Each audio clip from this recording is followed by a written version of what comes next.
Boa tarde a todas, todos. Sou Majuí Gôngora. Estou muito honrada de estar aqui hoje. Não preciso nem explicar porquê. Então, se ficar um pouco nervosa aqui, faz parte. A gente vai ter a alegria de estar aqui ouvindo as palavras da Teresa Onan, tal como ela se define, é uma mulher negra, insurgente de Quebrada, contra-colonialista, ativista, pesquisadora da ONG Redes da Maré, no Rio de Janeiro, colaboradora de iniciativas com ênfase nas culturas indígenas e negras e militante pela efetivação da Lei 1.645 de 2011 e 1.645 de 2008, que tornou obrigatória o ensino das culturas, o estudo das histórias e culturas negras e indígenas no ensino fundamental e médio.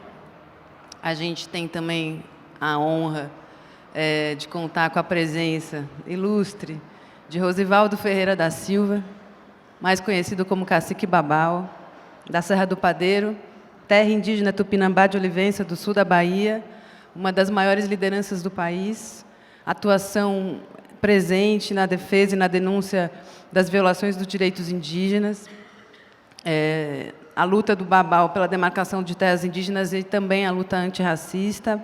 Babau recebeu da Assembleia Legislativa da Bahia a Comenda 2 de Julho, medalha Chico Mendes de Resistência e tem o título de honoris causa da Universidade do Estado da Bahia.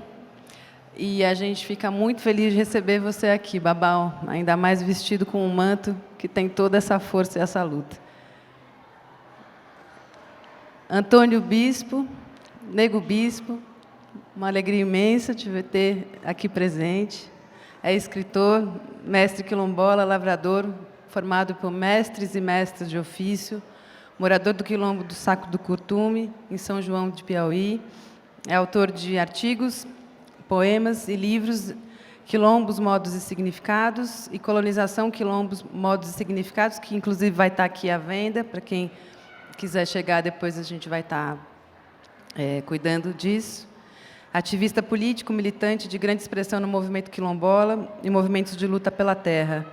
É membro da Coordenação Estadual de Comunidades Quilombola do Piauí e da Coordenação Nacional de Articulação de Comunidades Negras e Rurais Quilombolas, a CONAC. Também temos aqui com a gente Aguinaldo Pataxó Ranranhan, professor indígena, formado em Ciências Sociais pela Universidade do Estado da Bahia, coordenador-geral do Mopoiba, Movimento Unido dos Povos e Organizações Indígenas da Bahia, e presidente da Associação Indígena Tupinambá da Serra do Padeiro. E aqui do meu lado, também tenho a alegria de contar com a presença do Márcio Goldman, que é professor, titular de Antropologia do Museu Nacional, desenvolve pesquisas sobre as relações entre política, religião e etnicidade na cidade de Ilhéus, no sul da Bahia, e, atualmente, tem se dedicado aos estudos das cosmopolíticas das religiões de matriz africana no Brasil, das relações afro-indígenas e teorias locais da contramestiçagem.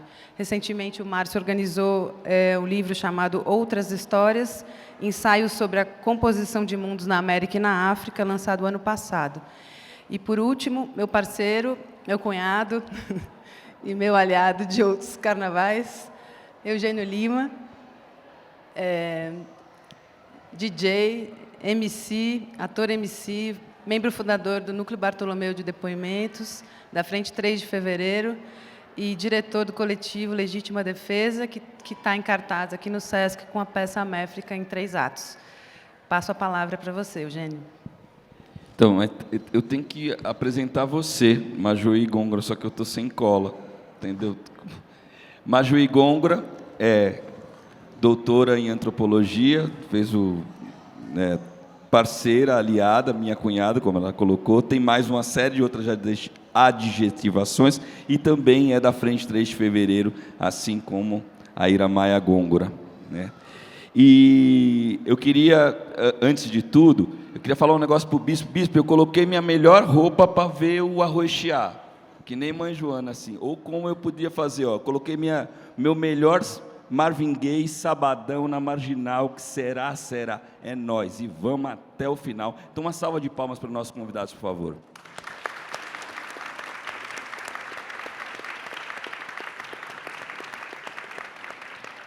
porque a ideia era ser uma roda mesmo, mas vocês entenderam como é que é? É que nem saca, tipo, o palco de teatro que quer ser arena completa e não consegue, né? Aí faz uma semelhança. Mas a ideia é que o bagulho fosse um semicírculo, que a gente fosse fazendo uma roda, e por isso que é uma roda de conversa. E não teria exatamente essa frontalidade. Então, pensa que é um palco expandido, sacou? Que a gente está meio... A gente está junto.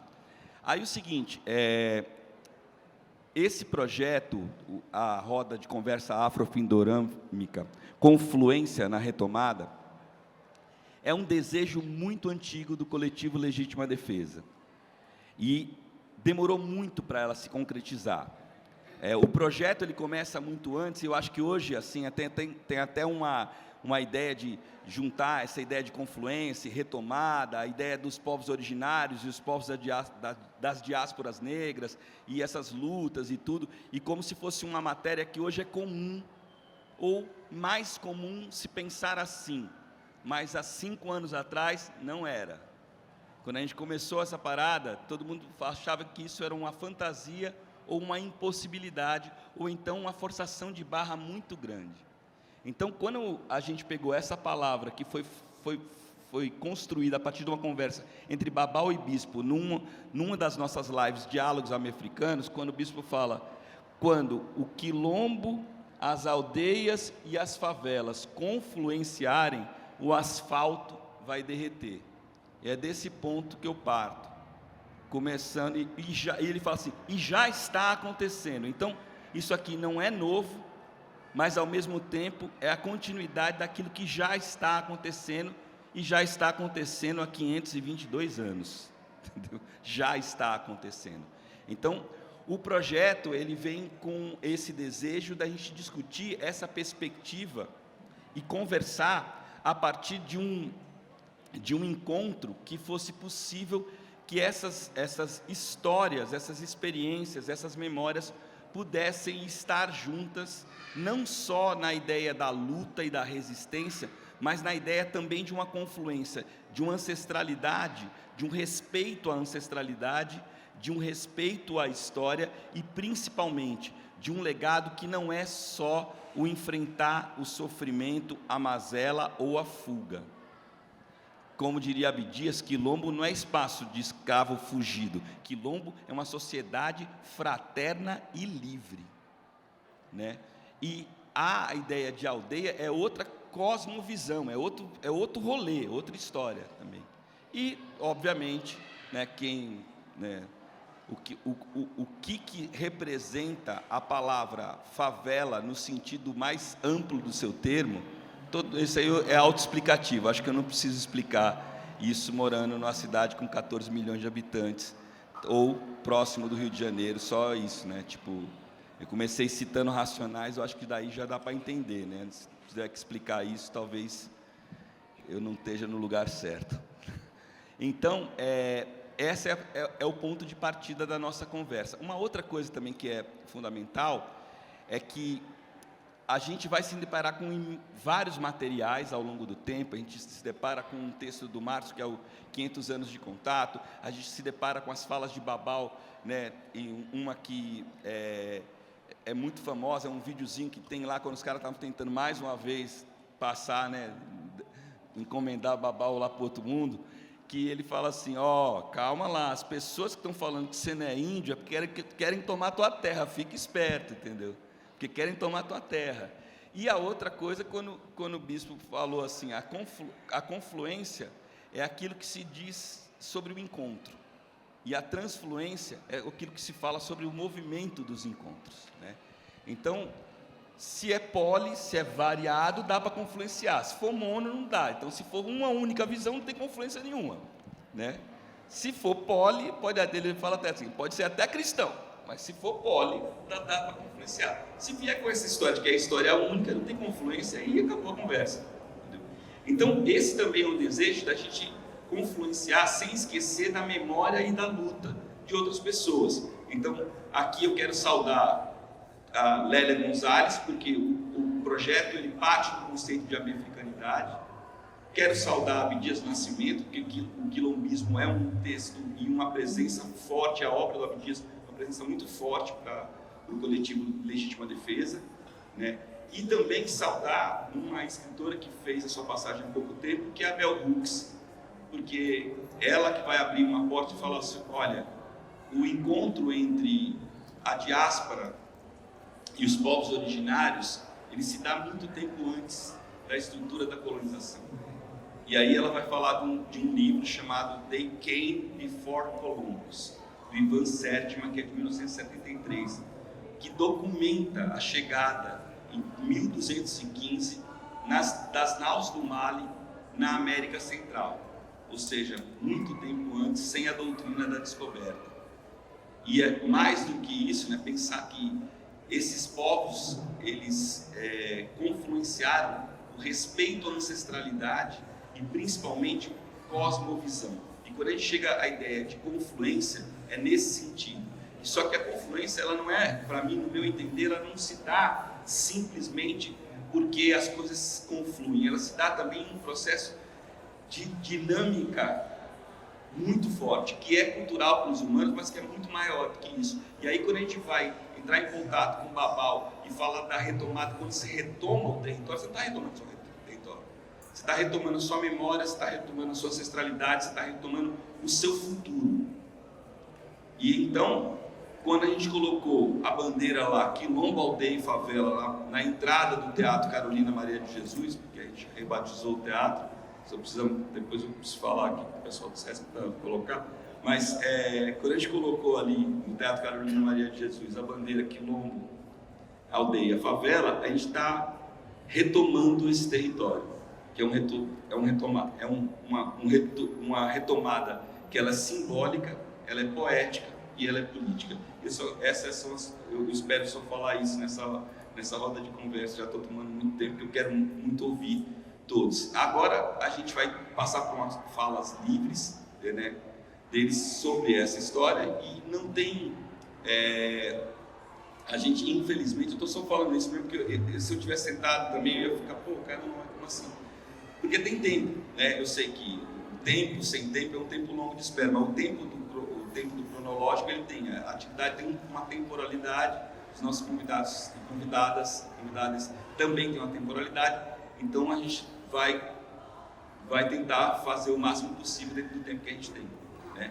Então é só para isso, não para não dizer que não puta, não caramba, mas não deu para fazer 100 perguntas, não sei o que, é só para isso. Então eu faço esse papel meio chato já no começo, dizendo que Papai Noel não existe, e aí quero passar a palavra aqui para Babau. Muito obrigado aí pela presença. Muito obrigado pela presença. Você está aqui do meu lado, a gente nem combinou nada, mas você já está aqui do meu lado, eu olhei para você e falei, então, Babau. Tá ligado? Oi, muito primeiro agradecer a todos pelo convite. Estar aqui, já tem um tempo de pandemia que nós passamos fazendo live, conversando sobre diversos assuntos, mas todos assuntos muito importantes para todos nós. Nós sempre falamos da retomada, e a retomada, ela se dá necessária cada dia na vida de cada um. As pessoas querem criminalizar tudo na vida, e principalmente o conceito de retomada. Eu respondi 300 processos em nome de retomada. Então, vê que a sociedade dominante teme e tem medo da sociedade criar esperança de retomar o controle de sua existência.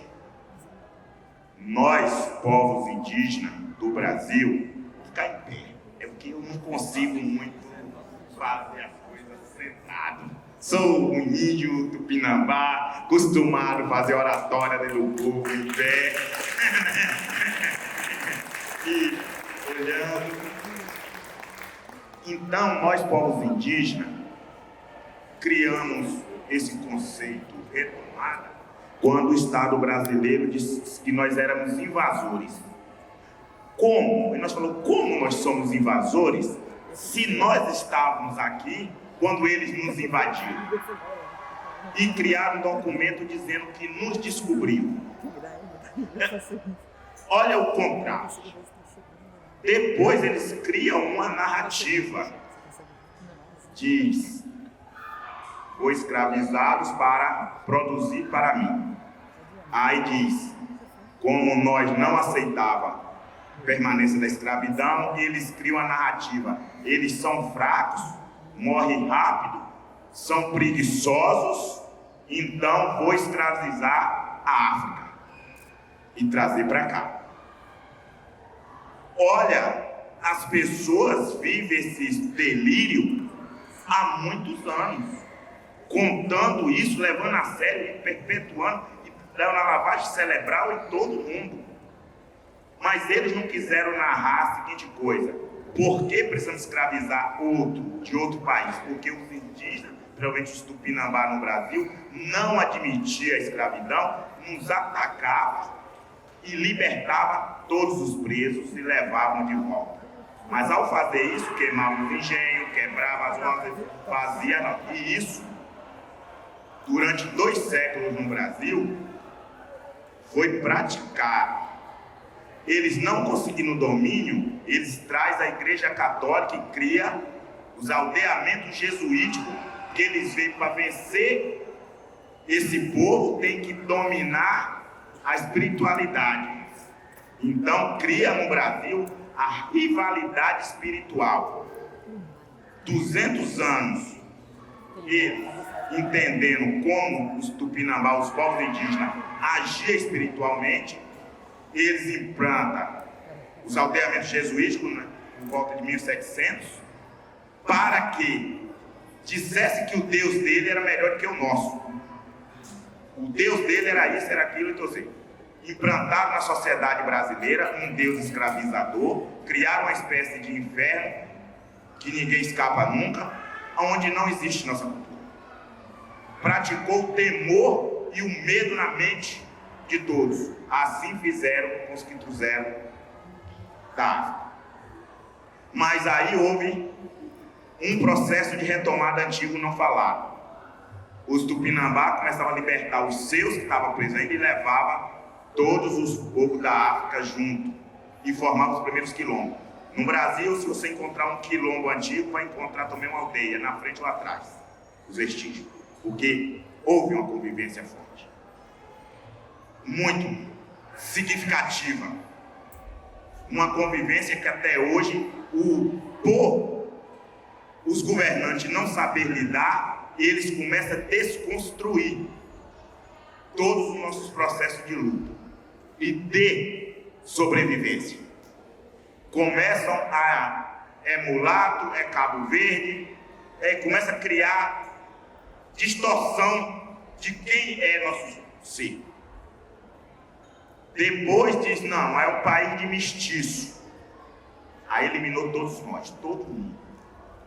Uma sociedade sem origem, uma sociedade sem valores, uma sociedade sem significativa. Quando te chama de mestiço, é o mais absurdo do racismo estrutural. Mas quando os povos indígenas chegam e falam assim, não, nós não somos invasores, nós estamos retomando aquilo que vocês nos roubou. Aí há o choque. Há o choque, eles não começam a não entender, nos processam, nos criminalizam e nos matam. Semana passada lá em Brasília, fui fazer uma palestra para a DPU e um advogado da DPU falou, Babau, eu ia fazer a defesa de uma retomada, dizendo assim, colocando retomada e fazer a defesa. Mas os outros colegas disseram, não faça isso, pois o juiz não aceita, porque você está dizendo, comprovando que o índio é invasor. Eu vi isso no advogado? Aí a gente fala assim, não entendeu? Ela falou, Babau, o que eu faria? O que eu posso fazer a defesa da retomada? Que nós estamos falando, nós estamos retomando só a questão, nós estamos retomando a sociedade, nós estamos explicando que as pessoas sofreram a lavagem cerebral, abandonou quem é para ser o que ele não é, o que o outro deseja e implantou na mente. Não dá. Aquilo que diz, você é falso índio, você é um índio negro, você é um índio branco, você é um índio do zóio azul, eles criam todos os critérios para nos defamar ou defamar qualquer um que sabe a sua existência, sabe contar a sua história e sabe o que significa você retomar sua história de existência milenar. Quando nós entramos na Terra, isso pode trazer os antropólogos, mano. Estude. Nós temos mais de 2000 anos nela. E nós estamos retomando o direito de chamar para os nossos encantados, nossos seres sagrados, de conviver com nossa família, contando nossa história. Temos o direito de nos libertar daquilo que disseram. Se nós é preguiçoso, então faça tudo aquilo que nós sabemos fazer. Agora, só porque eu não sei construir um edifício, eu me torno preguiçoso? Certo? Só porque eu não sei construir um avião, eu sou um preguiçoso? Mas quem deles sabe? É um conjunto de mentes pensadas, atuando junto para fazer qualquer coisa dessa. Mas um patenteio de sou o dono e todos são meu serviçal. Todos trabalham para mim. Que é o mundo da escravidão, da dominação de um Deus único. De um Deus só. Então precisa ter um rei para dominar. Nós pensamos e somos diferentes. Não podemos dizer, jogar todo mundo na favela, fazer uma exclusão de saberes, conhecimento, de mentes brilhantes, porque precisa manter o domínio de uma sociedade política bandida. Eu sempre falo, se libertamos do rei português, mas nunca nos libertamos da corte portuguesa. Porque o que tinha de mais ruim no nosso país era a corte portuguesa. E ela se perpetuou, se autotransformando na sombra da sociedade, botando uma escola aonde destrói todos os conhecimentos e saberes, criando régua linguística que elimina o conhecimento do outro, porque a minha língua é totalmente diferente. Ara Cunhã Poranga. É dia, mulher linda. Minha língua é bonita, minha língua falada todos amam. Nós mataram a língua tupinambá, nos prisionaram, nos bateram, nos mataram para falar nossa língua. E com Cabá colocaram o nome Maíra, Tatuapé, Jacaré, todos os nossos nomes, toda a nossa cultura, toda a língua tupinambá foi apropriada, ilegalmente colocada. E usam, e ainda diz, Tupinambá não existe. São Paulo é casa de Tupinambá, é terra Tupinambá. Aqui foi a origem de Tupinambá, brigando com os bandeirantes. É minha casa. É minha casa. Mas eles dizem, não, aqui não é não, vocês sumiram, vocês saíram, vocês não existem mais aqui. Como assim? Eu não existo. É o invasor que vai dizer que nós não existimos? Aí o mais ruim, porque eu estou dizendo, precisamos retomar, mas retomar muita coisa. E a consciência de não sermos dominados pelas mentiras contadas pelo outro. Que na minha aldeia, nós não paramos de conversar com nossa querida e amada Caipora, que cuida da nossa floresta, é nossa médica da mata, cuida dos nossos animais, mas não paramos de falar com Janaína, nossa deusa, nossa mestra, dona das águas, que cuida das águas e protege. Ontem, eu conversando com minha amiga querida ali, eu falei, por que esse mundo machista do branco não compete com Tupinambá? Porque ele viu uma sociedade igualitária, que nós, quando eles invadiram, nós somava, quando eu tiver meu tempo, avisa, viu? Mais de 10 mil pessoas viviam em cada aldeia Tupinambá. Isso é uma aldeia ou uma nação?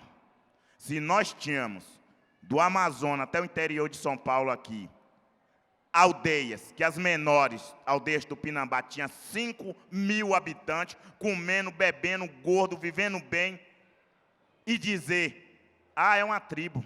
Não, não, não. Nós somos uma nação. uma nação. Nós tínhamos conceito de nação, de pertencimento, de sociedade, de política, a ponto que os Tupinambás sempre fez planejamento do seu povo a cada 5 anos. Tinha reuniões, assembleias para definir os próximos 5 anos. E toda vez que outros povos, Geu, Macro-Geu, qualquer outro povo, entrava em guerra, os Tupinambá tinham um conselho que reunia os povos em guerra e, na casa de Tupinambá, ninguém guerreava. Ia conversar e entrar em consenso. Então, nós tínhamos uma sociedade também que conduzia as suas diferenças internas. E eles nos matam, nos tiram e diz que um é melhor do que o outro. Um é superior ao outro. E aí? Nós acreditamos nisso e matamos uns aos outros.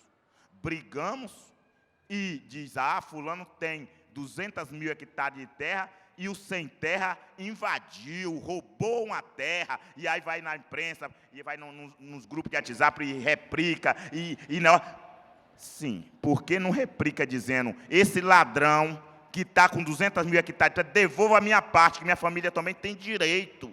Tem direito de viver bem, viver com qualidade. Por que ele tem que ter tudo? E por que ele é o importante e o outro é o ladrão? O outro é o invasor. E aí a gente tem que parar e refletir. Vamos aceitar essa educação que está aplicada nas universidades, nas escolas, ou vamos recriar uma nova coletiva, uma nova onde ensina aos filhos que devemos proteger uns aos outros, mas na defesa da família podemos se tornar bicho, tornar onça, nos defender. A favela não pode ser fuzilada, não pode ser metralhada, tem que ser defendida porque os grandes cérebros estão se perdendo lá, porque não deixam nós nascer e crescer, porque eles criam barreiras, criam obstáculos para que nós não alcançamos o que desejamos. Nós, povos indígenas, lideramos guerras, criamos confederações e federações de guerra durante 500 anos. Fizemos parceria com franceses, mas também com o povo banto, com várias nações guerreiras da África, e se mantivemos em pé. Falaram um dia para mim, cacique, os Tupinambá eram aliados dos franceses. Eu digo, Tupinambá é aliado de qualquer um na hora que ele precisa ganhar uma guerra.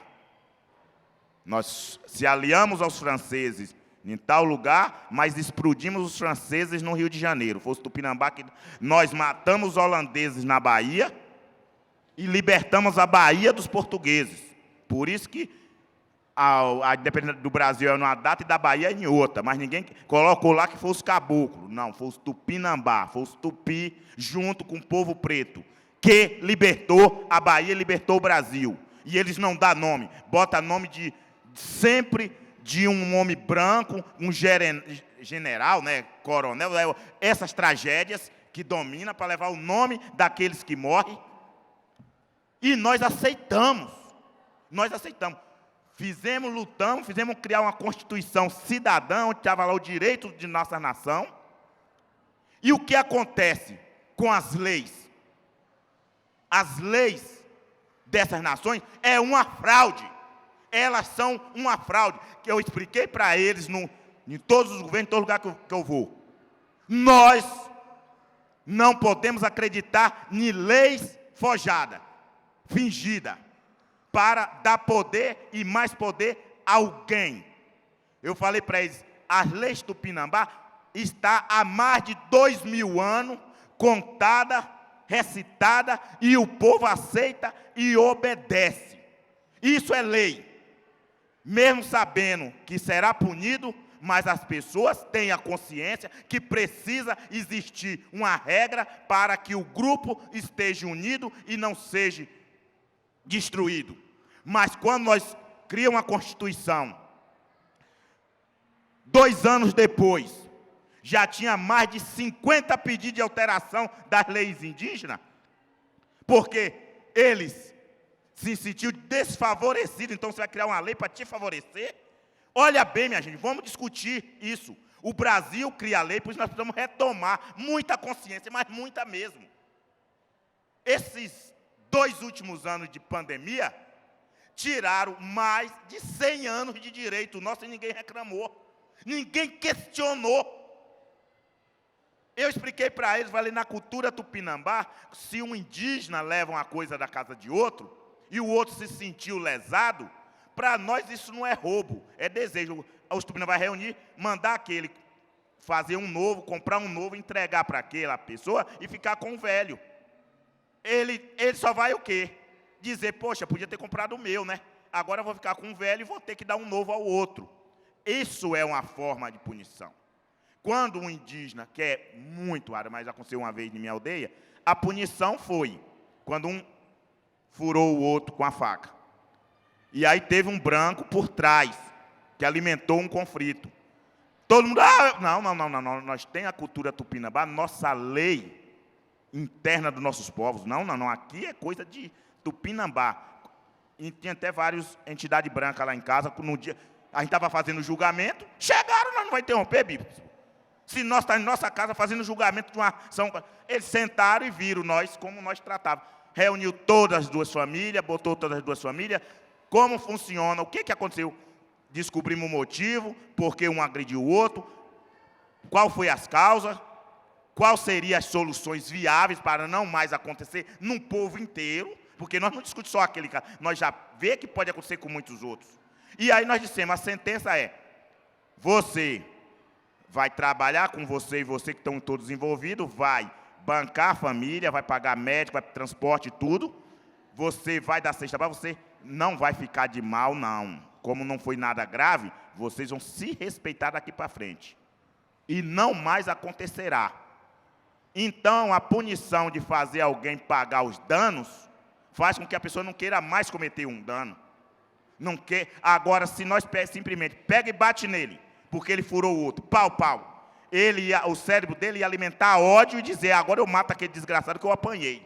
E você destrói uma sociedade assim. E foi essa sociedade que foi implantada na cabeça de cada um. Alguém te deu um tapa, você vai lá e dá um murro na cara dele, ou enfia a faca nele, ou dá um tiro nele. Aí o meu parente vai e mata ele. Sim, é essa sociedade que nós queremos, e por isso que eu estou falando. Estamos se levantando, não reconhecendo, o censo está aí, bispo, e vai ver a diferença. Muita gente retomou a consciência. Essa retomada avançou, e o avançar vai dizer assim, um vai dizer, eu sou negro. Outro vai dizer, eu sou indígena. Ah, mas você está na favela. Sim, mas eu sou indígena. Conheço minha história contada pelos meus avós. Eu conheço toda a minha história. Eu sei de onde eu vim, sei de onde eu sou. Posso não ter minha terra, posso não ter minha casa, porque me tiraram. Me tiraram o meu chão, me tiraram tudo, mas não tiraram a minha história oral contada pelo meu povo. E isso as pessoas estão começando a entender. Isso as pessoas estão começando a contar. Pois nós indígenas não acreditamos que podemos ser dono da mãe terra. Qual é o filho que é dono da mãe? Nós não acreditamos. Por isso que nós dissemos que as terras indígenas é uma terra coletiva, onde não é registrada em nosso nome. Ela é em nome do Estado brasileiro. Mas o que acontece? O Estado brasileiro, mesmo demarcando, homologando, manda invadir nossas terras, manda roubar nossas coisas, manda destruir, porque ele diz, quero colocar essas terras no mercado. Muito obrigado. É isso aí, meu Deus do céu. Passou um pouquinho do tempo, a gente vai fazendo aqui, é difícil. Quem quer continuar aqui a prosa aqui? Não pode ficar. Quer ir, bispo? Quer Tereza? Quem? Eu posso ir. Então tá bom. Oi? Tá ligado. Boa noite, Rotep. Eu sou Tereza, né? A minha querida aqui já me apresentou, então eu não vou falar mais, eu vou pegar da fala do Babal. Então, eu sou da educação, né? Eu sou a pessoa que, junto com outras pessoas, sou moradora de favela. Eu moro numa favela da Zona Sul do Rio de Janeiro e atuo na educação da favela da Zona Norte. Uma favela do Pereirão, que é de frente para a Casa do Governador, em Laranjeiras. e a outra fica na Zona Norte, cortada por 3 vias federais, a vermelha, a amarela, né, e a Avenida Brasil. É um território de muito interesse do poder público, onde nós somos tratados como marginais. É muito difícil o Estado entender isso, né, quando o Babal fala, né, que vão e matam nossos corpos, por aí. E aí, eu, com a educação, eu estou trabalhando a partir da Lei 11.145, que já foi 10.639, de 2003, e aí, em 2008, essa lei ela é modificada para que ela abranja o Brasil, que é a história do negro e do indígena. Para que, isso que o Babal fala, né? Como é que a gente vai se reconhecer? Eu acho que é a partir da nossa história, né? A partir da nossa cultura. O Babal, a gente estava conversando ontem, ele falou de política, né? Hoje, não, foi hoje no café da manhã. E eu realmente, eu não estou a partir dessa coisa da política, não essa política aí dura, né? Eu estou partindo da educação. Porque, gente, vou contar uma coisa para vocês. Eu não fui sempre negra, tá? Eu era uma mulher preta, eu sofri racismo, mas eu nem sabia que era racismo, a gente não tocava, eu tenho 55 anos, eu sou de uma outra geração. E aí eu me reencontrei. E aí aquela menina lá atrás, que não se encontrava na escola, que não se encontrava com os coleguinhas. Olha, tem muitas pessoas negras aqui, acho que vão entender o que eu estou querendo dizer, né? Como é que essa escola ela é excludente? Como é que essa escola não dialoga com a nossa cultura africana e indígena? E aí eu começo e fico mal, fico triste, nossa, o que está acontecendo? E aí aquela coisa do pertencer. Não, eu quero pertencer, né? Eu quero fazer parte. Até a hora que você se reencontra, né? Até a hora que você vai lá para os quilombos, aonde a nossa confluência era natural. Como diz Babal, ou tinha uma aldeia na frente, ou tinha uma aldeia atrás. Só que nós, no Rio de Janeiro, nas nossas escolas, a gente não tinha essa noção dessa confluência e dessa força que é essa confluência. E aí eu vou trabalhar com educação. Eu não sou professora, gente, eu não tenho nem carteira assinada, tá? Eu não tenho contrato, eu acho que é isso que dá um pouco mais de liberdade também para trabalhar. E aí tem a minha luta hoje é na educação, desde o EDI. Hoje eu vou para os EDIs, conversar com os professores. Como é que a gente consegue fazer com que a tal da creche não seja só um espaço para a mãe deixar o filho para ir trabalhar? Porque não é verdade. É o segundo lugar de socialização da gente. A gente está na família e aí a gente vai para a escola. Não colabora para a mãe trabalhar, mas não pode ser colocada só dessa forma. E aí você vai para o primeiro segmento, segundo segmento, e você vai para o ensino médio. Eu não estou falando das universidades. E aí a gente vai entender a discussão das cotas. Por que essa briga das cotas? E aí é muito interessante quando você percebe que, na verdade, a primeira política de cota nesse país foi em 1850, a Lei do Boi, primeira pessoas a usarem a cota aqui foram os brancos, gente. Foram os brancos.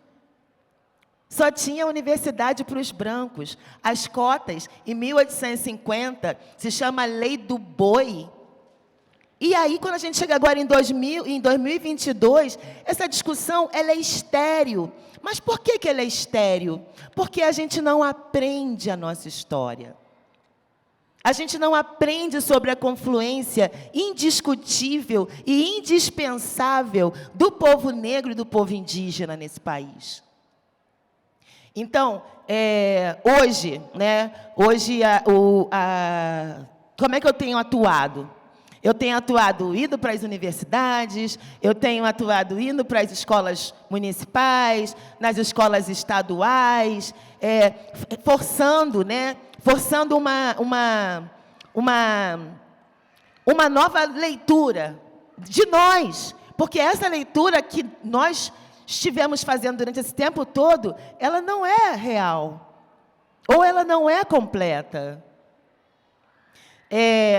Eu e com vários companheiros, né, do Brasil, não é só do Rio, eu moro no Rio, mas não é só do Rio, a nossa discussão hoje, né, o que a gente quer conversar hoje vamos retomar, como diz Babal, vamos retomar, mas para isso a gente precisa se conhecer, se reconhecer, essa confluência cultural, essa confluência histórica. Vamos falar da filosofia. Gente, eu cresci, ainda não cresci tudo, ainda falta muito, mas, a início, a filosofia era grega. E aí eu vou perceber que, na verdade, o que a gente chama hoje de Grécia era Kemet. Vou reconhecer Imhotep, vou reconhecer Maat, vou reconhecer Janaína, vou reconhecer Jurema. E eu fiquei muito contente de estar aqui hoje, porque é mais uma oportunidade, né, da gente conversar sobre isso. Né? Como é que o Babal falou do Deus católico, né? E aí, conheço com bispo sobre a bula papal, e aí eu vou entender, vou reconhecer que, na verdade, nós fomos colonizados pela Igreja Católica, que pega uma bula e divide a biayala em espanhol e português. É muito louco isso. Então, eu não vou ficar muito tempo, eu não sou tão eloquente assim, mas eu convido a gente, para nós nos reconectarmos, nós nos reconhecermos, a nossa história, porque essa história que está aí, galera, é mentira. Ou, pelo menos, não é completa. Essa mulher que hoje, aqui, vamos falar do Brasil, não estou nem falando de Abya-Yala, América Latina, mas essa mulher, essa coisa de gênero. Gente, eu lembro que eu fiquei muito encantada quando eu soube que os tupinambás, lá atrás, nas escolas jesuítas, eles interpelaram os jesuítas, porque eles não entendiam, porque só eles eram ensinados a ler. Porque essa coisa de gênero é maluquice, eurocêntrica, monoteísta cristã, como diz o meu companheiro bispo aqui. Eu sou da educação mesmo, né? Eu vou ficar ali brigando, para que as nossas meninas e os nossos meninos da escola possam se reconectar e reconhecer a sua história, porque não é bom para ninguém. Não é bom para ninguém, nem para nós negros, nem para nós indígenas e nem para nós brancos, que nós não nos reconheçamos, que nós não saibamos a nossa história. E aí, quando alguém for discutir com vocês sobre cota, gente, por favor, falem para essas pessoas que o primeiro sistema de cota nesse país foram para os brancos em 1850. Aí a gente fala assim, não, que é democracia da educação. Não, gente, o ECA não soluciona tudo, mas o ECA é um marco também, porque antes do ECA, as crianças não eram nem cidadãs. Você podia fazer qualquer coisa com elas, até contar essa história de merda. Como eu disse, eu já sou uma senhora, eu tive estudos sociais. Gente, tem noção? Eu tive estudos sociais e moral e cívica. E aí eu fico me perguntando, para quê? E eu tinha que tirar 10 naquela matéria. Olha quanta coisa, sabe? Olha quanta coisa que aconteceu. Como era mais fácil para uma menina negra se sentir sozinha. A tal da sororidade. Gente, vamos ler Vilma Piedade. Vamos falar de dororidade. Vamos ler Beatriz Nascimento, Sua Atlântica.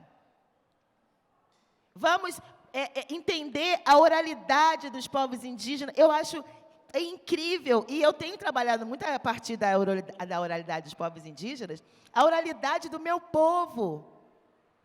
Porque a gente realmente precisa entender. Porque, na boa, aí já é uma coisa pessoal, peço desculpa a quem me convidou. Eu não acredito em partido político. Eu acredito na gente. E é para isso que a gente está aqui agora. Porque a gente também acredita. A gente está aqui sentado, um em frente do outro. A gente precisa se reconhecer. Precisa reconhecer a nossa história. Precisa entender a importância da confluência. Confluência que eu aprendi também com o mesmo. Bom, gente, depois a gente vai falando mais. É muito agradecida. A do PO. Valeu. Quem vai falar agora? É isso aí, quem vai falar agora? Vai, bispo. Pronto.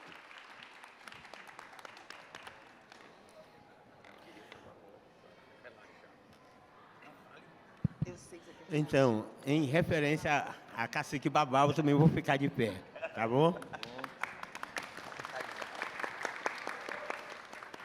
Vivas! Vivas! Eu me sinto bastante, sabe, compartilhado com as falas de Babau, portanto, eu vou ousar falar desse momento e falar em nós nesse momento. Eu tenho dito que são as perguntas que ensinam. E que perguntas têm me ensinado nesses tempos. A primeira pergunta que me incomodou muito quando eu cheguei na escola escriturada foi as professoras e os professores dizerem que os africanos foram trazidos de África para cá, sem poder trazer as suas línguas, porque eles eram distribuídos entre povos diferentes, exatamente para não se comunicarem. Que não puderam trazer suas sementes, que não puderam trazer sua culinária, que não puderam trazer as suas memórias. E eu vi isso tanto nas escolas como nas rodas de conversa. Aí a pergunta é assim, como? Como é que esse povo não trouxe nada e como é que tudo está aqui? Como assim? Bom, essa é uma pergunta. A outra pergunta que sempre me chamou a atenção e que sempre me ensinou. Por que os colonialistas disseram que, em pouco tempo, que num período de 100 anos, iam branquear a sociedade brasileira, e como é que hoje mais de 50%, mais de 70% é negro indígena, mais de 70% é negro indígena? Como assim?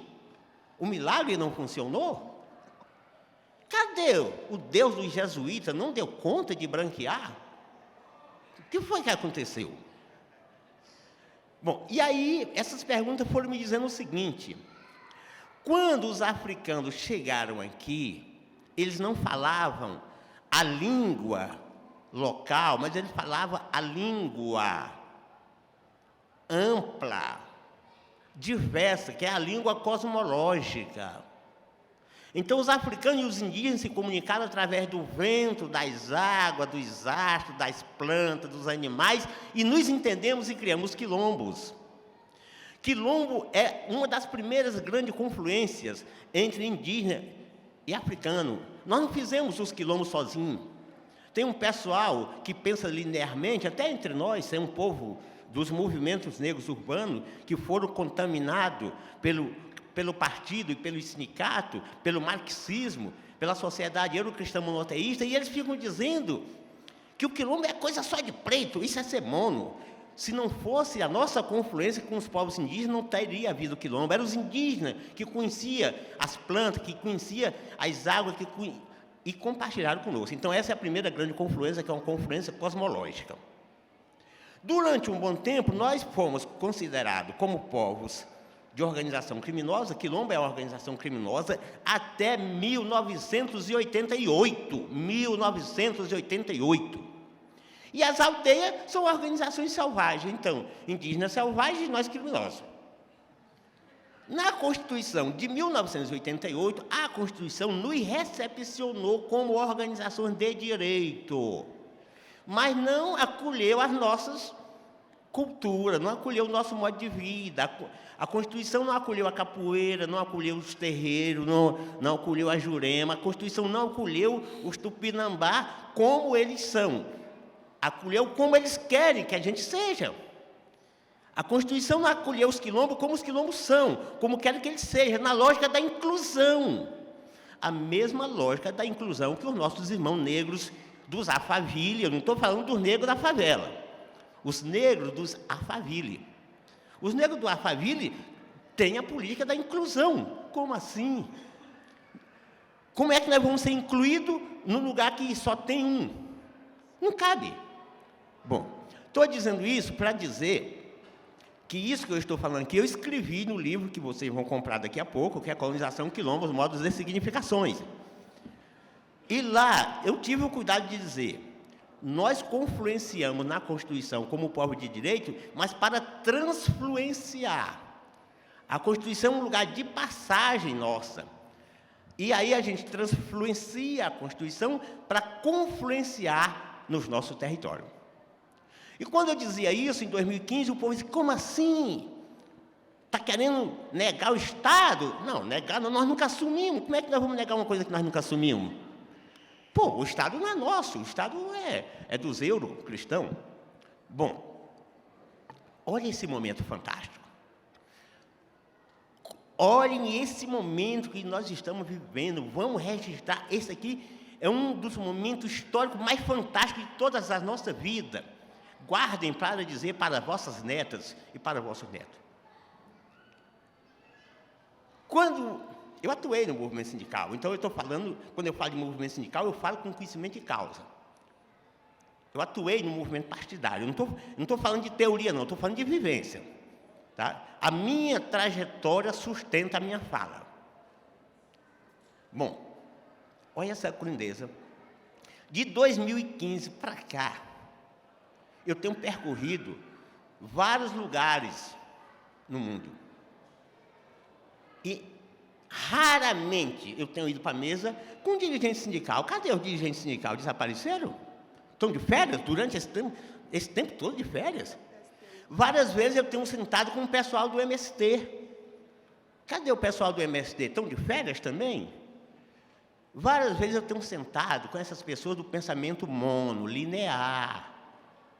Porque o pensamento do MST também é mono, é linear, é nacionalista, é classista, é unicicista. De 2015 para cá, eu tenho sentado com os povos de terreiro, com os povos de favela e com os povos de aldeia, com os povos indígenas. Sabe por que eu estou dizendo isso? É para dizer que a Bíblia está certa.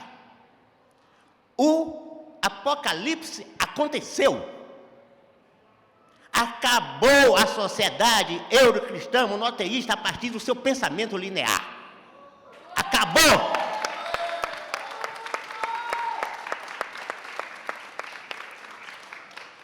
E como eles disseram, só ficaram os escolhidos. E quem são os escolhidos?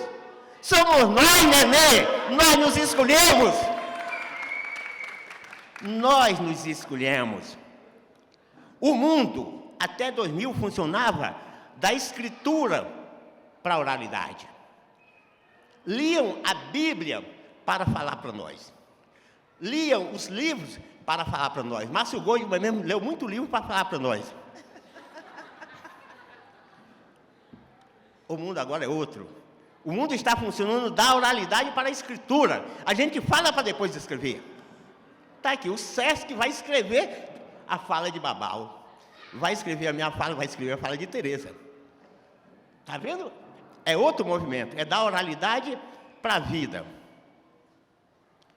Outro dia, eu conversando com o Krenak, falei, Krenak, maravilhoso, meu querido, vamos conversar. Não tente adiar o fim do mundo.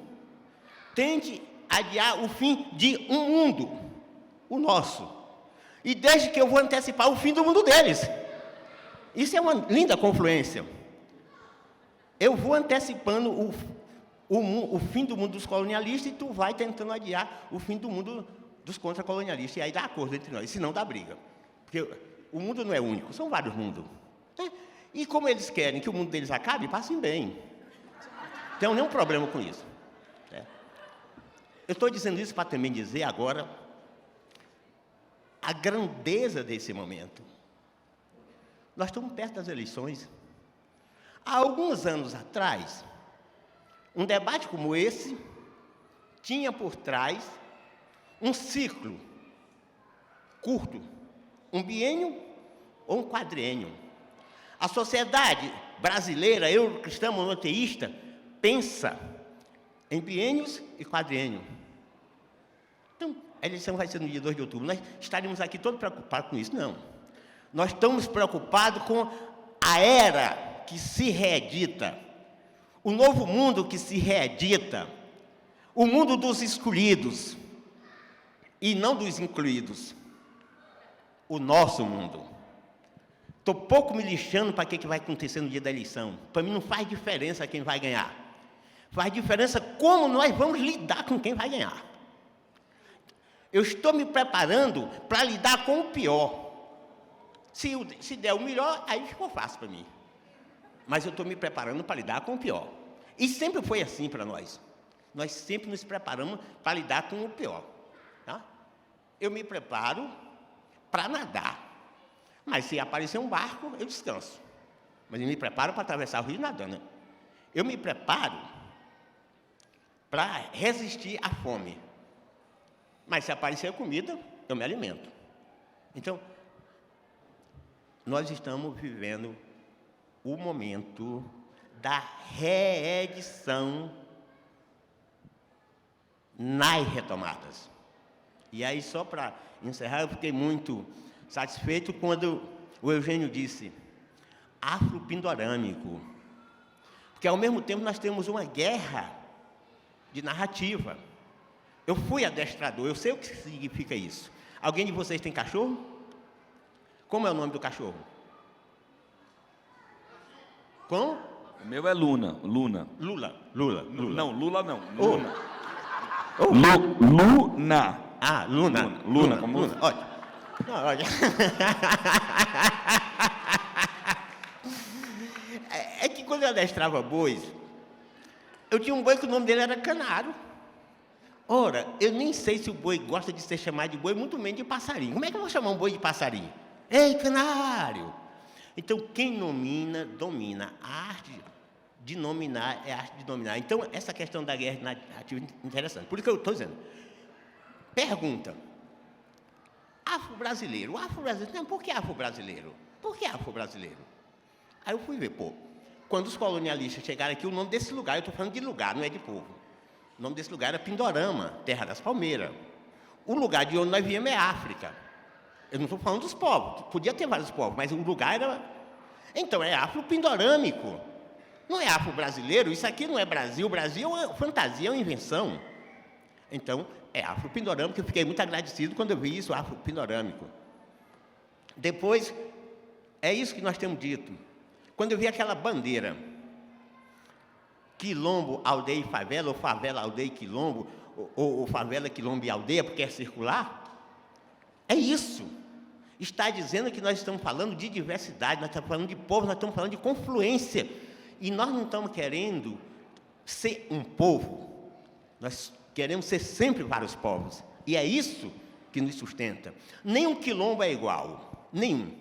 Nenhum quilombo tem ingerência sobre o outro. Nós não queremos governar, nós temos compartilhamento. Nós vamos visitar o outro, ouvir a sabedoria deles, aprender com eles. A gente diz para ele como é que nós faz a mesma coisa, a gente compara se é igual ou se é bom, e a gente agradece. Então, eu estou dizendo isso para dizer da minha alegria de estar se confirmando aqui aquilo que nós temos dito, que os indígenas também dito.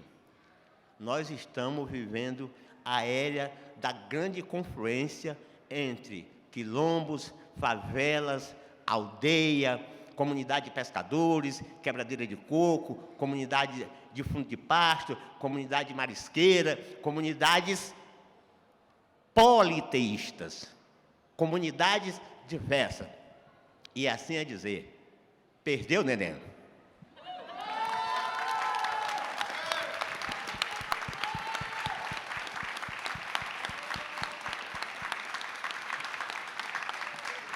Aí vocês entendem que a gente demorou meia hora para andar 100 metros, né? A gente ficou meia hora para andar 100 metros. Sair lá do camarim para cá, meia hora, todo mundo falando, vem, vem. Aqui não tem conta, tem muita coisa para falar. Só uma informação. Tudo isso que nós falamos, como a gente sabe que não vai poder conversar com todas as pessoas no mundo, me sugeriram que eu escrevesse, então está escrito no livro Colonização Quilombos, Modos e Significações, que está ali. Depois do evento eu vou botar uma mesinha.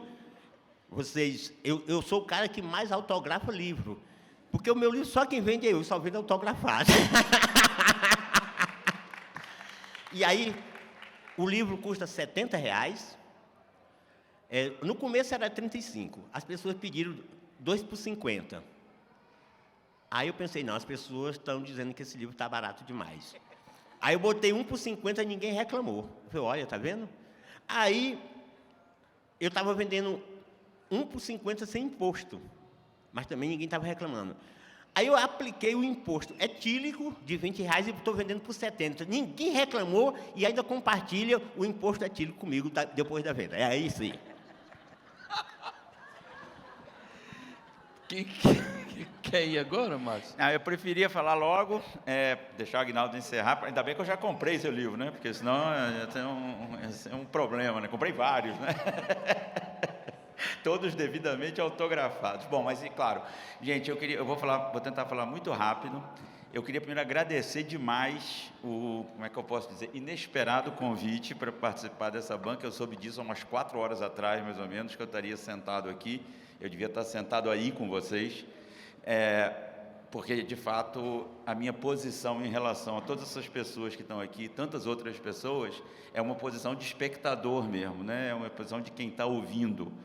O bispo falou isso, né? Eu li muito para escrever sobre as pessoas, num certo momento da minha vida. Depois eu comecei a perceber que eu tinha que escutar essas pessoas, não porque elas estivessem falando para mim, né? Mas não porque elas estivessem falando de mim, mas porque elas estavam falando para mim, elas estavam dizendo alguma coisa para mim.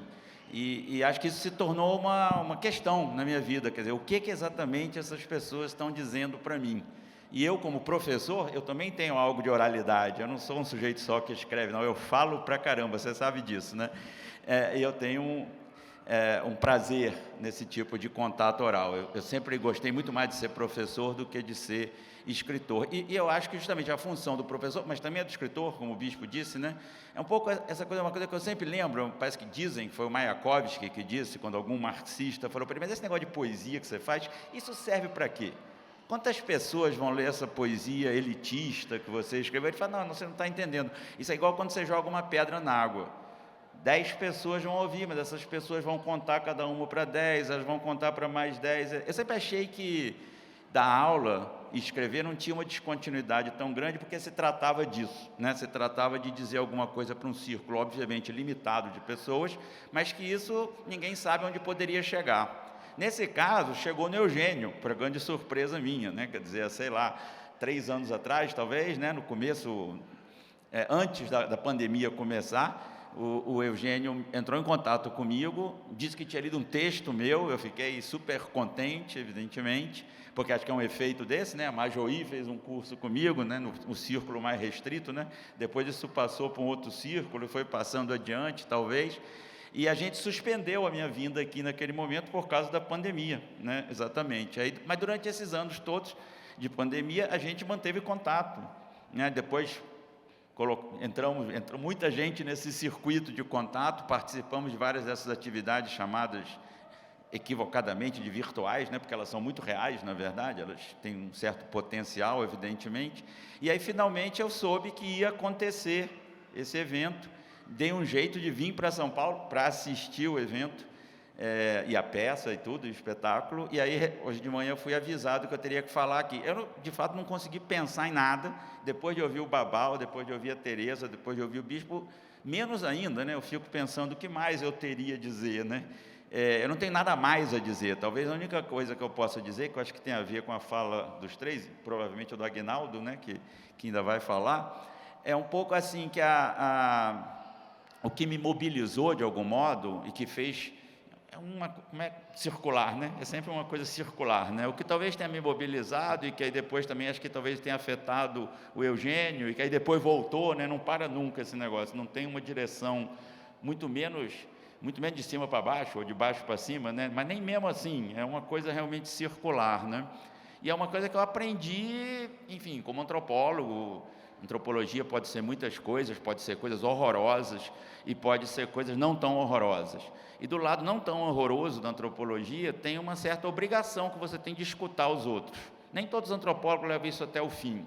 É uma coisa que eu tento ensinar para meus alunos, que é radicalizar essa experiência, realmente escutar o que os outros estão dizendo, a ponto de mudar o jeito que você pensa. Eu trabalho há muitos e muitos anos num terreiro de candomblé, com gente do movimento negro, na cidade de Ilhéus, muitos anos mesmo. Vendo a Tereza falar da idade dela, eu cheguei a ficar vermelho aqui de vergonha, mas enfim, desde, sei lá, 40 anos que eu tenho contato e eu espero ter aprendido alguma coisa. E se tem uma coisa que eu aprendi com eles, mas também por meio deles, por meio das relações que eles têm com outras pessoas, e também vendo as experiências que eles compartilham comigo, que eles passam na vida, foi uma coisa que acho que o Babal falou, que o Bispo falou, que Tereza falou, que tem a ver com essa ideia do quilombo, né? E essa contranarrativa contracolonial do que as pessoas chamam por aí, que é um nome que eu fico todo arrepiado, formação da sociedade brasileira, ninguém sabe muito bem o que é isso, né? Essa formação é sempre contada, todo mundo conhece aquela famigerada história, vieram os brancos, tinha os indígenas, vieram os africanos, aí se juntou todo mundo numa sociedade harmônica. É impressionante como essa história ainda é contada, né? Porque, enfim, são 500 anos dela sendo desmentida, e todo mundo finge que ela é plausível. Mesmo quem diz que ela não é verdadeira, não leva isso muito a sério. Há antropólogos que dizem, pelo menos como mito, ela é bonita. Bonita para quem, né? É a pergunta que, obviamente, você pode fazer. O que é interessante, né, e que eu aprendi com o pessoal ali do extremo sul da Bahia, que diz que eles são afro-indígenas, e aí quando eu comecei a pensar, o que eles querem dizer com esse termo afro-indígena? Não é uma coisa simples. Porque vocês sabem, né, quem vai para a universidade aprende a ler filosofia, aprende a ler coisas dificílimas, Platão, Hegel, o Diabo 4, mas não aprende a escutar o que pessoas negras e indígenas dizem, que é tão difícil quanto. Né? Então, já dizendo isso aí não faz sentido. Eu que vou ter que explicar o que elas estão dizendo. Olha, a gente tem que ouvir que pessoas indígenas, negras, etc., dizem com a mesma atenção, com o mesmo cuidado, com o mesmo trabalho que você lê um filósofo, sei lá de onde. Esse é o problema central. Quando você começa a fazer isso, você tem chance de aprender alguma coisa. Se você não fizer esse movimento, você não vai aprender coisa nenhuma. Mas o que eu aprendi, pelo menos, né? E aí, como professor e como escritor, é o que eu tento, de algum modo, como é que eu posso falar? Fazer ressoar, talvez seja a melhor maneira de dizer esse negócio. Né? Passar adiante. Não, uma coisa como você aprende algo e você tem que fazer passar adiante. Como é que cada um vai receber isso? Não sei, é problema de cada um, o que ele vai fazer com isso. Acho que é uma coisa que eu aprendi no candomblé também, em que as pessoas te ensinam as coisas, ensinam entre aspas, ninguém ensina nada no candomblé, mas você aprende as coisas, mesmo que ninguém ensine, né? Esse é um ditado famoso, você aprende, mas ninguém te ensina, e aí depois você tem que reproduzir isso aí para que a coisa continue, que é basicamente o seguinte: como é que é possível você estabelecer relações em que as pessoas não têm que deixar de ser o que elas são, nem tem que eliminar aquelas que são diferentes dela para que essas relações continuem? Né? Ou seja, como é que é possível que a gente se relacione nas nossas diferenças mesmo, né? Que é tudo que esse mito de constituição do Brasil, da sociedade brasileira, desmente. Para haver Brasil, todo mundo tem que ser igual, né? Todo mundo tem que é esse mito, na verdade, uma história de terror da mestiçagem, que é uma história de terror da mistura, né? E quando o bispo, por exemplo, fala em confluência, é o oposto disso, né? Porque a confluência, como é a frase, bispo, desculpa, nem tudo que se ajunta se mistura, né? Exatamente, ou seja, e se ajunta e vice-versa, né? Tem as duas coisas, evidentemente. Ou seja, juntar e misturar não é a mesma coisa. Às vezes é bom misturar, às vezes não é. Às vezes é bom juntar, às vezes não é. Ou seja, é um saber prático, né? É um saber ali local, da situação, não essas abstrações com as quais enchem a cabeça da gente o tempo todo, né? E ouvindo o Babau hoje, né, que tem anos que eu tenho vontade de conhecer o Babau, ele mora perto lá de onde eu vou, em Ilhéus, mas a gente nunca se encontrou, e hoje, felizmente, eu encontrei o Babau. É incrível essa ressonância cosmológica, né, do que o bispo estava falando, quer dizer, uma fala que vem de um outro lugar, aparentemente, né, mas que conflui, né, justamente com essa fala do bispo, e essa questão, a questão que eu acho que nós, que não somos quilombolas, que não moramos na favela, que não somos indígenas, do ponto de vista, digamos, histórico, porque todo mundo pode um pouco se conectar com essa história, que não é uma questão de ser, né? Ser é uma coisa muito importante, mas ela não impede tipos de conexão, e eu acho que esses tipos de conexão são muito importantes, né? Eu acho que essa é a questão que está sendo colocada para todo mundo, né? Quer dizer, como é que essas coisas que vêm de lugares aparentemente tão diferentes podem ressoar? E como é que elas podem ressoar sem que elas se anulem umas às outras, né? Sem que essa soma seja uma soma de fusão, uma soma de desaparecer, não só desaparecer a unidade, e acho que esse é um outro ponto importante. Ninguém, quando eu escuto vocês, é assim que eu entendo, e se eu estiver errado, o bispo está acostumado a fazer isso, ele me corrige mesmo, você me corrige de novo. Não fingir que não há aspereza nessa relação, que não há pontos de dificuldade, que não há fricção, porque essa mitologia da unidade, todo mundo bem, é uma mitologia que obviamente a gente sabe a quem serve, né? Quer dizer, quem diz que está tudo bem, que o conflito tem que continuar existindo, ele não vai deixar de existir. Agora, acho que o Babau deu esse exemplo aí, tem várias maneiras de resolver um conflito. O sujeito esfaqueia alguém, é um conflito. Como é que eu ia imaginar um lugar em que conflito não aconteça? Isso é uma ideia meio esquisita. Agora, o que é que você faz com isso é que faz toda a diferença. Você anula, você quer fazer todo mundo ser igual, o sonho, o pesadelo de que não havendo diferença não vai haver conflito, ou você tem um outro encaminhamento para esse negócio? Então, eu acho que talvez tenha sido isso também que ressoou para o Eugênio, quando ele viu meu texto, e que me ressoou de volta, e escutando, todo mundo que está falando aqui me soa, como eu disse, né? Eu tenho a sensação que eles estão dizendo alguma coisa para mim. Agora, o que eles estão dizendo para mim é um problema meu resolver. E o que eu vou fazer com o que eles estão dizendo para mim, e como é que eu vou passar essa mensagem adiante, de alguma maneira, passar uma mensagem, né? Parece aquela coisa, peguei uma garrafa que o sujeito jogou no mar, né? E aí vi uma mensagem ali, aí eu tenho que tentar fazer, e jogar essa garrafa de novo para ver o que vai acontecendo. Eu acho que a profissão de professor é uma boa profissão para isso. É isso, eu queria agradecer demais, principalmente o Eugênio, o Majoinho e todo mundo que está aqui, por ter me dado essa oportunidade de participar desse momento, que acho que, como o bispo observou, todo mundo deve contar para os seus descendentes durante muito tempo. Então, muito obrigado, gente.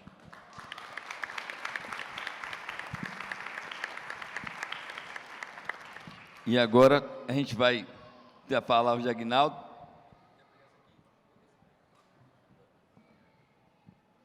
Só primeiro quero pedir licença ao meu cacique Babau para poder...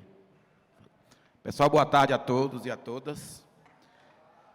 Eu não sei nem porquê, né? Estou aqui, eu só queria só dar boa tarde a vocês, mas eu preciso falar um pouco para poder quem me conhece me conhecer, que depois dessa aula de hoje, de ouvir vocês, realmente, né, valeu a pena vir aqui a São Paulo, só para ouvir, né, as pessoas que eu não tinha ouvido falar ainda, certo? Mas eu gostaria também de deixar algumas perguntas. Diz que a melhor coisa quando a gente vai conhecer alguém não é a resposta que elas dão, mas as interrogações que elas deixam na cabeça da gente. Eu acho que é isso que melhora a gente. Aí vou aproveitar e vou deixar algumas perguntas aqui para vocês, certo? Meu nome é Aguinaldo, sou Pataxó-Rãe, sou do povo Pataxó-Rãe, que tem um território no polígono, lá no extremo sul da Bahia, no municipal Brasil, Itajuda, Colônia e Camaquã. Convivo hoje na aldeia Tupinambá de Olivência, né? Na aldeia Serra do Padeiro, onde o meu cacique, o cacique Babau, que está presente, com muita honra, tenho muito orgulho de dizer isso em todo lugar que eu vou. E estou atualmente como coordenador geral do Mupuíba. O Mupuíba é um movimento Unido dos Povos e Organizações Indígenas da Bahia. É uma bandeira que nós criamos na Bahia para poder fazer enfrentamento a todas essas ofensivas contra a gente. Mas eu queria aqui, eu passei para a universidade, tive um conflito dentro da universidade, né, e também dou aula também na minha aldeia, né, e tenho muita preocupação com a universidade, né. Toda vez que eu falo e vejo já tem alguém que é da universidade, eu gosto de falar sobre a preocupação que eu tenho com a universidade e a contribuição que a universidade tem dado para que tudo isso acontecesse conosco, e a legalidade que a universidade tem dado para que as ofensivas contra nós continuem acontecendo, e o roubo que ultimamente que a universidade vem fazendo contra a gente, de usurpar muitas vezes os nossos jovens e tirar alguns conceitos dados pelos pajés, pelos grandes das aldeias, e às vezes nós colocamos 100 jovens nossos na universidade e retorna só 10, 15 ou 20. Uma parte deles fica perdida na universidade. Certo? Mas desses últimos anos para cá, eles estão voltando mais para as comunidades, estão voltando mais. E isso é interessante. Isso é bom. Talvez valha a pena os que nossa liderança, nossos caciques, nossos pajés, que nosso povo tem falado, assim que nem Babá anda e fala, quebrando os paradigmas, sem medo de dizer o que é considerado certo, e sim dar um parâmetro para aquelas questões que nós consideramos conceitos nas nossas aldeias e nos nossos territórios. A primeira pergunta assim, é a questão da identidade e a autoconsciência.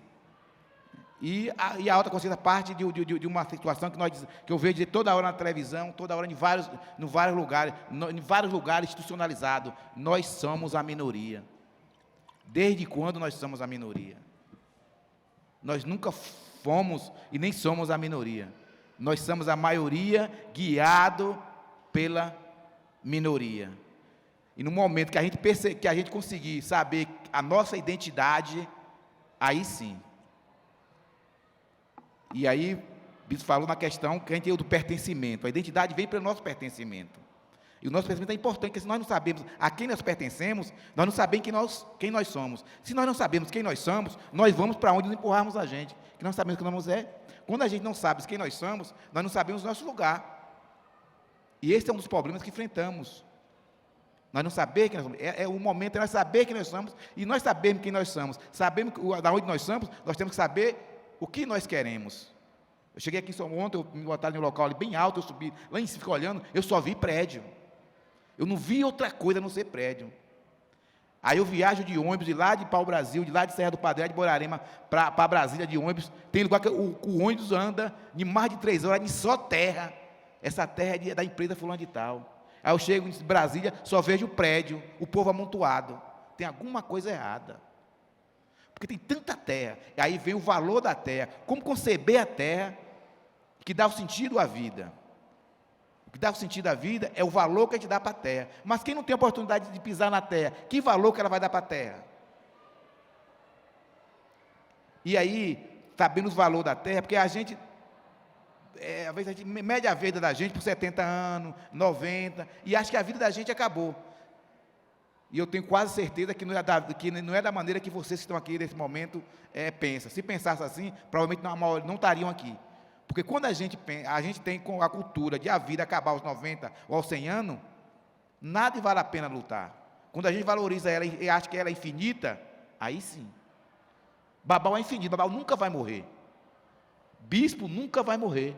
Ele vai ser infinito, assim como Teresa, assim como todos nós. A nossa vida ela é eterna. Ela vai se passar de geração para geração. A vida que eu vivo hoje é a vida do meu bisavô, do meu tataravô, e assim vai ver os meus netos, bisnetos, e assim sucessivamente. Porque se eu pensasse que eu ia morrer daqui a 20 anos, a 30 anos, eu ia fazer o quê aqui? Eu estava em casa, tomando um banho, comendo. Para que eu ia tentar melhorar o quê?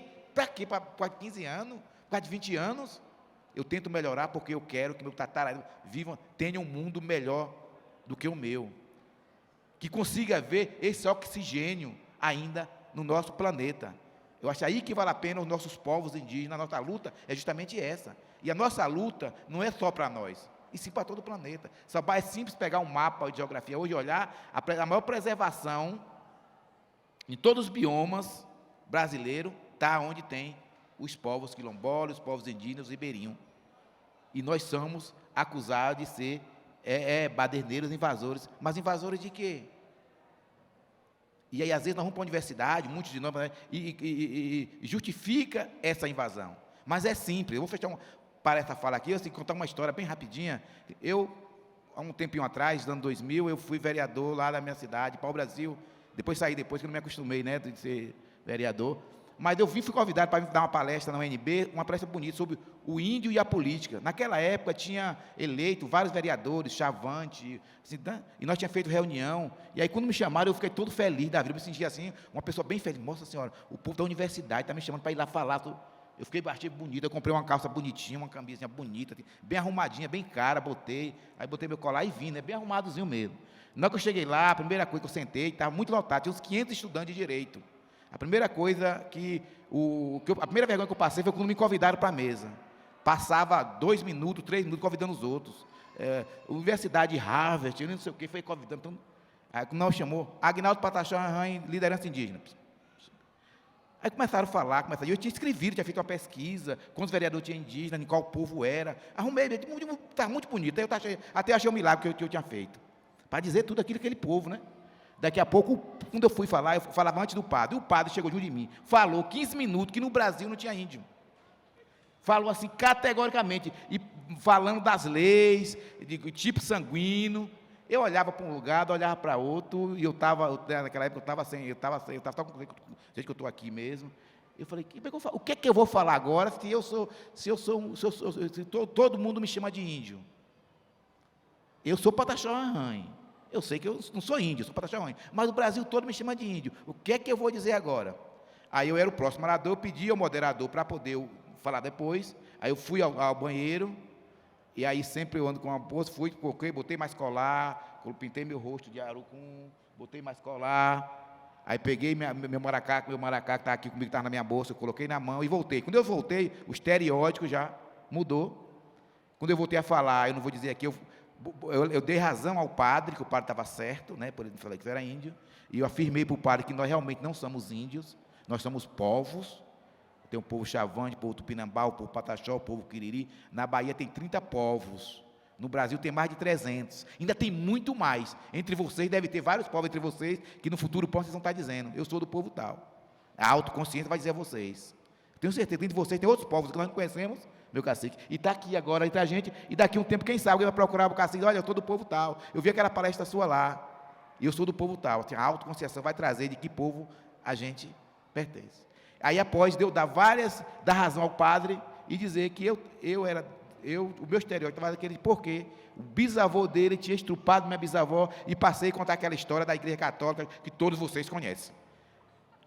Aí os estudantes se revoltaram, viraram as costas, tiveram que paralisar a plenária, então assim, então se valeu a pena. Então assim, por quê? Porque valeu a pena a minha ida a Brasília.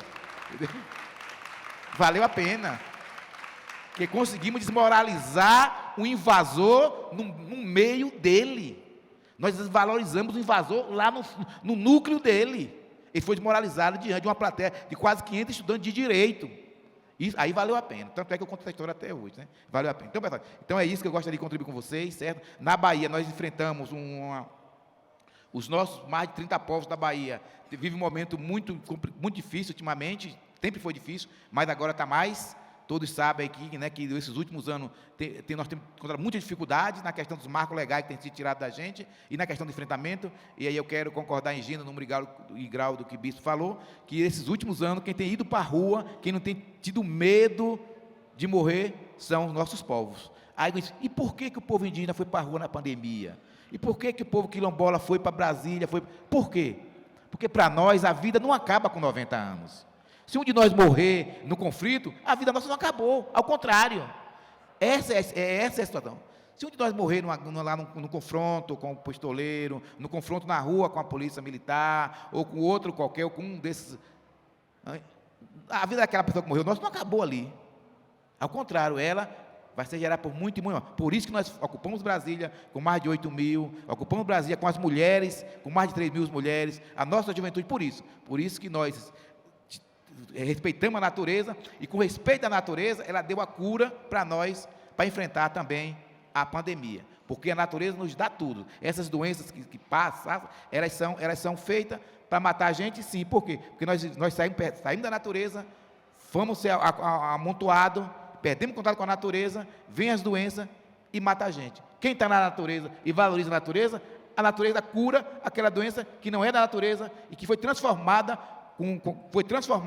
lá fora para voltar para acabar o nosso povo. Então, assim, a confiança na compreensão da vida, o amor da terra e o valor e o entendimento da natureza das nossas vidas. E quando todos nós tivermos autoconsciência de nossos povos, nós vamos colocar todos os invasores para poder assumir o lugar deles, ser reeducado e também ter a autoconsciência deles e resolver respeitar os nossos povos e uma das coisas fundamentais para nós, que é a nossa cultura. Muito obrigado, viu?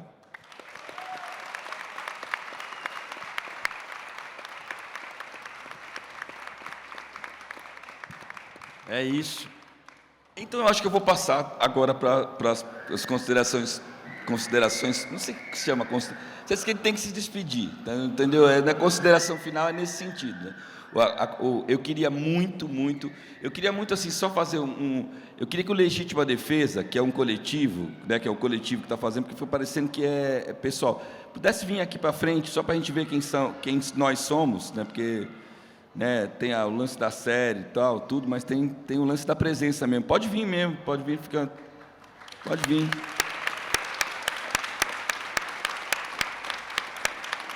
Porque é muita onda mesmo, todo mundo, né?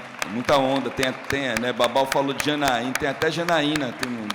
Pode sentar aqui, mano. Senta aqui. É nós mesmo, pode bater palma, é nós mesmo. Tipo, não foi tirado da cartola, não foi tipo... No curso de pós-graduação, de não sei das quantas, não. É um coletivo de teatro preto, saca? Fez essa parada toda acontecer. Renata aí também, pronto. Entendeu? Cadê Gabi? Então, só para aqui, né? Porque eu falei assim, ó, mano, eu não quero nem saber, mas eu quero a foto. Eu vou fazer a foto com o Babal, vou fazer a foto com o Bispo, vou fazer a foto com o Tereza, com o Aguinaldo, com o Márcio, vou fazer a foto. Faz 4 anos que a gente está ensaiando esse encontro. Então, enquanto a gente faz a foto, pelo amor de Deus, que eu fiz essa cena toda para você fazer a foto, faz a foto, Cristina Maranhão, para a gente poder dizer, depois, né, vocês vão me ajudar quando os caras falarem que é mentira, você não estava lá, eu falo, eu estava lá, hein, eu estava lá, eu fui lá, entendeu? Aí faz a foto, pode ir, então ótimo. Ó, e aí, então, a gente vai falar, né, se vocês quiserem falar, despedir e tal, eu queria muito agradecer o compartilhamento, a aliança, porque isso também se trata de aliança, é uma aliança em prol de, não só de recontar a história, mas como eu acredito piamente nisso que o Bispo contou, a gente está fundando uma outra parada, é outro rolê mesmo, de verdade, sabe, ei sonhador, você que ainda acredita, liga a nós, é isso, entendeu? Eu já pirei mesmo nessa história. A gente tá fazendo isso. E isso é um exercício não só de imaginação radical, mas de retomada de território. E o território imaginário, o território simbólico é extremamente importante, porque essas histórias não foram só na força do chicote. Foi muita palavra, muita arte, muito cinema, muita música falando essa baboseira toda. Foi isso que aconteceu e foi por isso que ficou muito difícil da gente se desvencilhar, né? Então, é isso, obrigado, muito agradecido, muito de coração mesmo, minha parceira Majoí Gôngora, que fez isso também acontecer, toda a equipe do Legítima Defesa, todo mundo que tretou, agradecer também para o Sesc, porque também não é fácil abrir esse espaço, essa temporada foi muito, está sendo, mas foi muito bacana de ter o apoio de todo mundo da equipe técnica, da programação e todas as paradas todas, dizer que isso aqui, boa parte dessa estrutura está documentada nesse programa, que é o programa da peça, uma métrica, que vai estar disponível daqui a pouco lá no teatro. Eu acho que tem fala do Babal, tem fala de Bispo, tem um monte de coisa aqui. Eu acho que conta um pouco, se alguém quer saber um pouco mais como foi o processo e o que tal, está aqui documentado. E é isso. Considerações, muito obrigado mesmo, Babal, Aguinaldo, Bispo, Tereza, Márcio, Majoí. Valeu, gente, obrigado. Oi. Bom, eu muito grato, agradeço a toda a plateia assistindo, mas falar para aquele senhor, a questão principal do ser humano é que ele quer sempre voltar para algum lugar. Às vezes, a pessoa está vivendo um sonho de outro. Por exemplo, uma pessoa que está num grande prédio desse que o Aguinaldo falou, vivendo aí, e é despido desse lugar e tem que ir embora e vai parar, por exemplo, na minha aldeia. Lá tem meu jeito, meus sonhos, meus desejos, minha ancestralidade. Mas aquela pessoa que chega lá, ela vai com a mente desenhada para retornar porque ela tem como um sonho dela, mundo dela. Então ela vai saquear o meu mundo para construir o mundo deles. Por isso que nosso país, você entender, é saqueado até o que o europeu chegou aqui, mas sonhava em construir uma Europa aqui. E está saqueando até hoje e não conseguiu. Porque o sonho é transformar o Brasil em um país europeu. Mas é um país generoso, bom, quente, maravilhoso, um país onde as pessoas se relacionam, não tem medo de abraçar, não tem medo de conversar, não tem medo de dialogar. É um país maravilhoso, porque já tinha, antes de chegar, mais de 1.200 povos fazendo isso. Então, as pessoas, às vezes, roubam para realizar um desejo que tem na mente.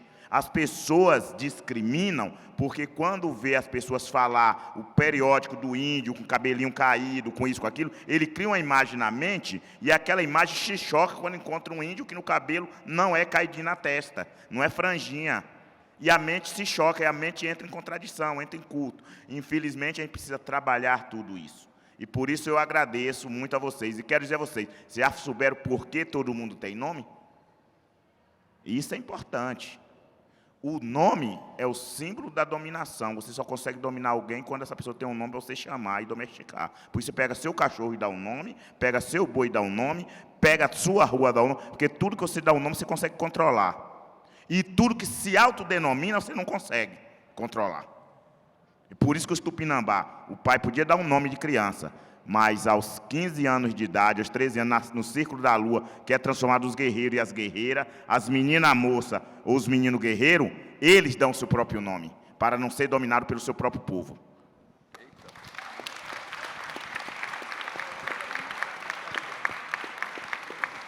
Pessoal, quero parabenizar a todos, né? E quero dizer que vocês façam a retomada de vocês. Quem está nas escolas, faça a retomada da direção. Não é a retomada física, mas a retomada espiritual, a retomada ideológica. Precisamos que pessoas igual nós, que estamos aqui, retomem as reitorias da universidade, todas as instituições que formulam pensamento entre nós. Se nós retomarmos esses meios, nós vamos continuar lutando muito tempo. Então, espero voltar aqui com cada um de vocês, com as suas retomadas em conflito. Muito obrigado a todos e a todas.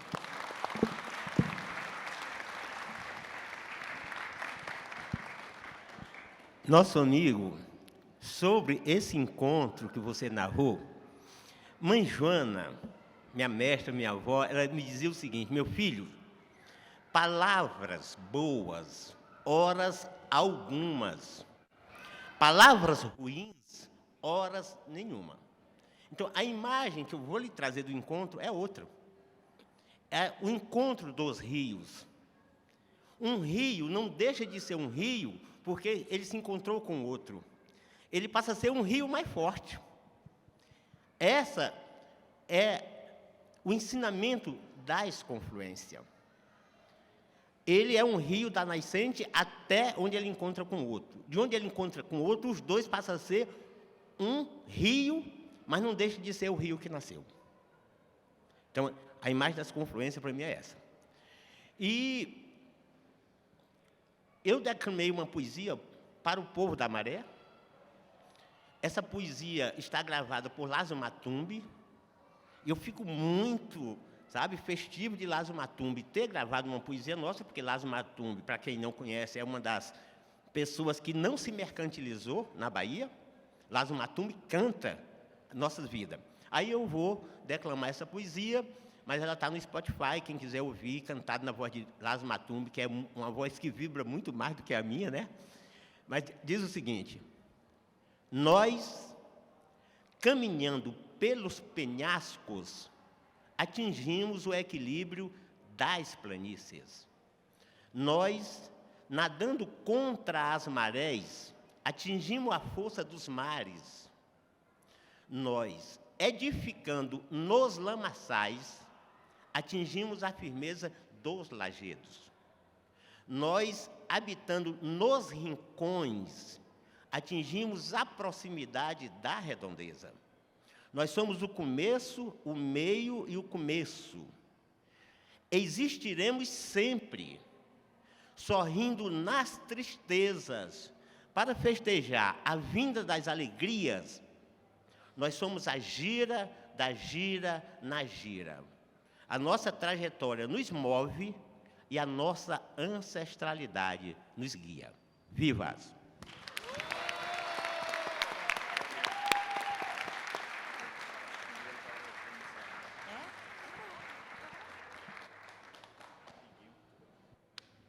Não, gente, não, eu vou ser mais rápido ainda. Queria agradecer demais.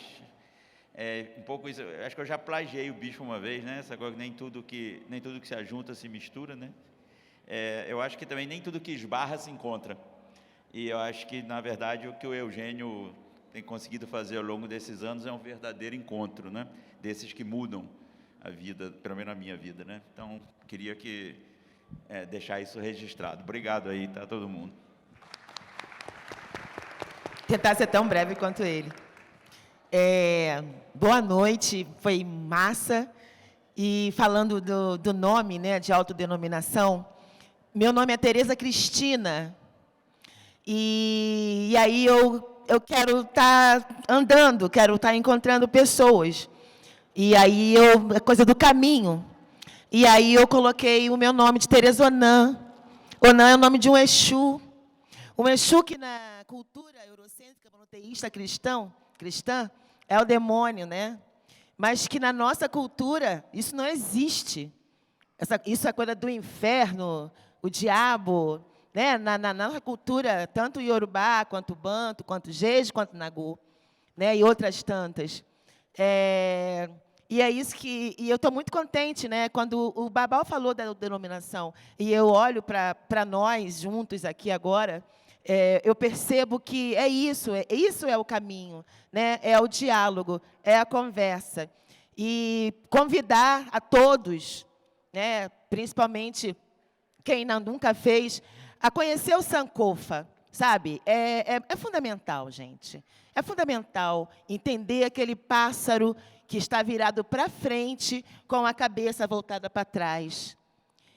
Isso quer dizer que os nossos passos vêm de longe. Boa noite.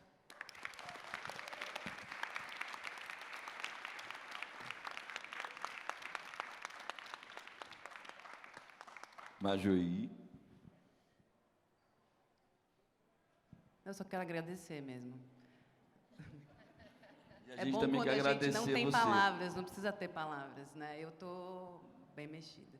E agradeço muito a presença de todos, todas, todos. É isso aí, gente.